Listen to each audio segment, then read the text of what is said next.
Hello, everybody. Dave Neal here, stand-up comic host of Bachelor Nation News. Happy Thursday, second video of the day. We've got another Nick Viall video. Nick says, nobody's liked The Bachelor since me. And it's actually caused, when I first heard this, it was kind of one of those, oh, Nick moments, but it's actually caused quite a response from Bachelor Nation. So we're going to get into it right now. Follow me on Instagram at DNeals, patreon.com/Dave Neal, private behind-the-scenes bonus content happening right after this video. Go check that out. And also Bachelor Rush Hour, the podcast, every afternoon. So if you saw yesterday, I covered the cryptic beef between Nick and Caitlyn. It was a 27.5-minute long video. Essentially, we listened to what Nick and his producers had to say about what Caitlyn had to say through the third person, and then played the actual audio. That's where I feel like I do my best work. That's my fastball, is listening to different people sort of mischaracterize through tone or paraphrasing what the other person said, and then we listen to the actual audio and we nip it right at the bud. We get out the old whistle. Ref Dave comes in, and that's what's fun about podcasting, because they each have a lot of time to fill, and there are so many side conversations happening. Well, Bachelor Rabbit Hole compiled this clip from that same podcast where Nick said no one's liked The Bachelor since me.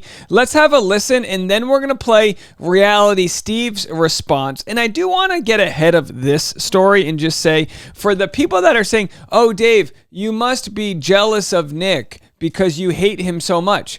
I don't hate Nick at all. In fact, if Nick was ever like, hey, I've got this boating outing I want to do with you and Reality Steve, I would jump on it. We have more in common than not, and the only criticism is when things are mischaracterized or hypocrisies happen. But that's what's going to happen when he has a podcast where he talks for hours every single week. That's just how it works. I respect what he does. He's been able to make a living out of his commentary and sharing his opinion. His relationship advice is better than it is problematic, as in he gets it right more often than not. A blind squirrel still catches a nut. Clock's right twice a day. Broken clock, whatever. But the point is that he's good at what he does. He generates conversation, and he throws things out there that sometimes people go, oh my gosh, but they keep talking about him. You understand? So respect where it's due. Not a hater. Wouldn't be making these videos if no one cared. Like, you won't see many videos of me talking about, I don't know, certain characters, like Tajwan. She's a perfectly nice person. She doesn't generate the clicks because she's not in the news, because, those types of things. So there's a reason why we have Maddie Pruitts and Nick Vialls, because they print money. They help me pay for it. You know what I mean? They help me pay for the new Tesla. Because sometimes they offer their opinion, like we're about to hear, and everyone goes, oh my gosh. Have a listen. Oh, missed it. Hold on. Have a listen. Here we go. 3, 2, 1. The people who are fans of Tyler, and there was a lot of those fans who followed the crew, and if and Matt James had a couple 100,000 followers at the time, because of his buddy Tyler. Sure, like, those people got excited, and obviously being the first Black Bachelor, that was a monumental and wonderful, step in the right direction for the franchise after, years of not doing that. But all that aside, when his season started airing, people... I think you're right. People liked him, but maybe not as the Bachelor. Yeah. People loved him. I remember, no one's liked their Bachelor literally since me, and I was polarizing. So first of all, we have Elizabeth Wagmeister looks at the other women to be like, can you believe what he just said? Yeah, but Nick does say he was polarizing. But I get that all the time where people liked Matt James, right? So I guess the question becomes this.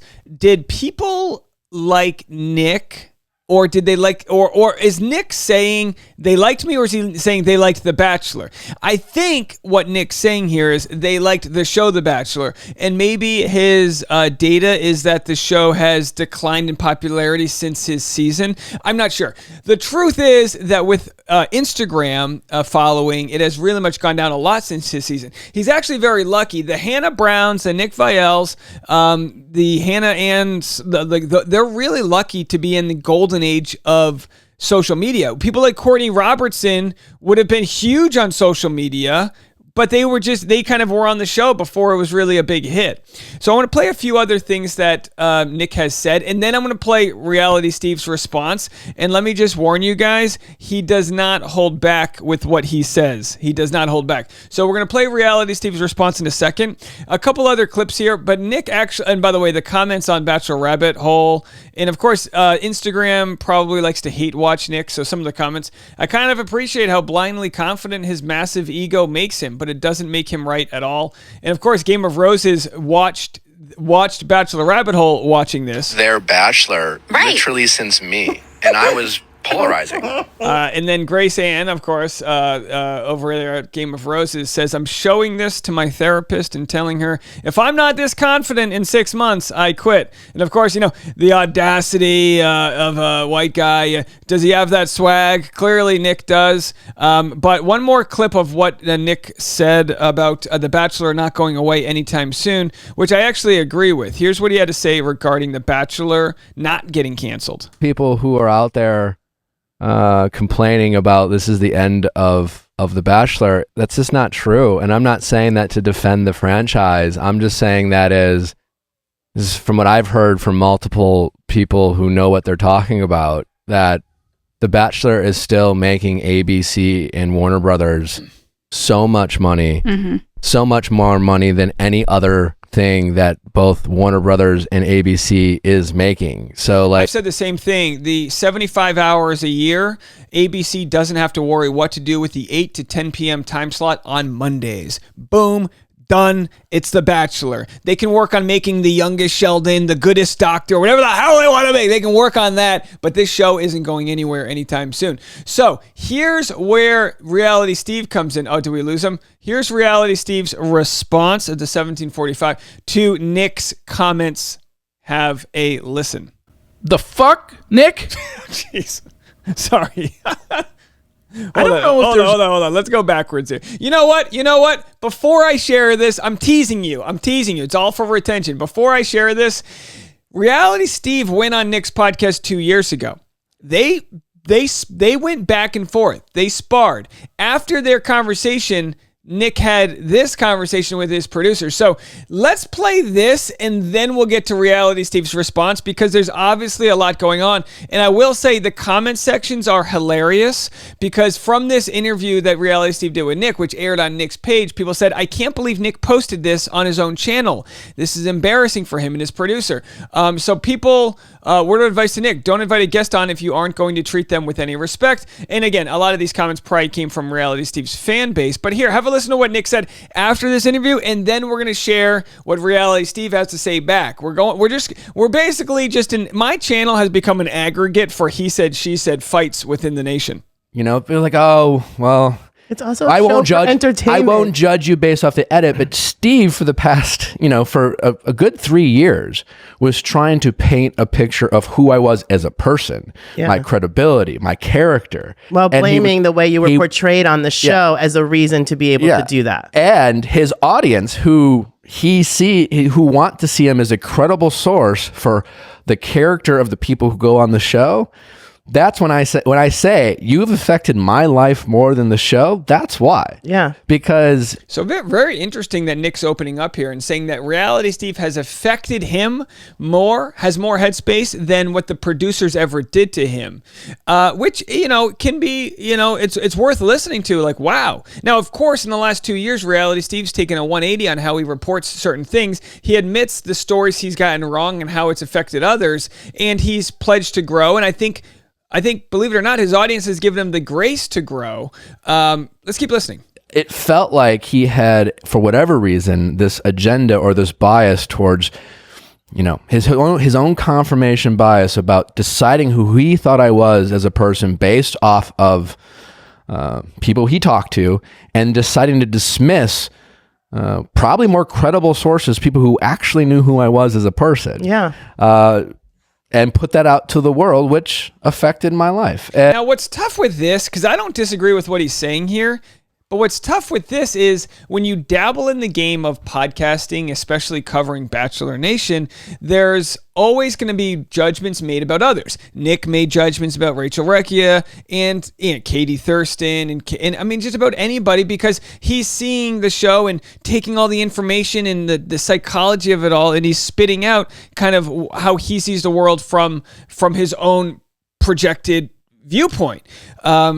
What I actually really love about one of the producers right here is how she's seeing Clayton Echard in a certain way that Nick might have not given the benefit of the doubt for. Have a listen to this. And his lack of thinking. Now they're talking about Clayton Echard because of all how he got roasted for telling multiple women he loved them and all that. Thinking about how any of this impacted anyone else but himself. Correct. And they were just all along for the ride. It was Right. inconsiderate and it was immature. And it just showed his lack of emotional immaturity. And it felt like a lack of executive functioning because it felt like the issue was that he was so present. What? So by executive, I'm saying this from an ADD perspective. Have a listen to this. This is fascinating. This is a fascinating exercise of empathy here, where she's able to look at Clayton, who everyone hated the way he treated these women, and she's able to see why he did something and why he didn't do it with malicious intent. Standpoint as someone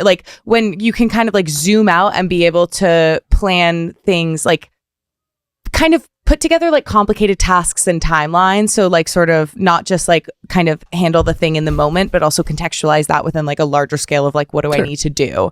So he was probably people pleasing in the moment and didn't see the bigger picture. Now, why do I bring this all together?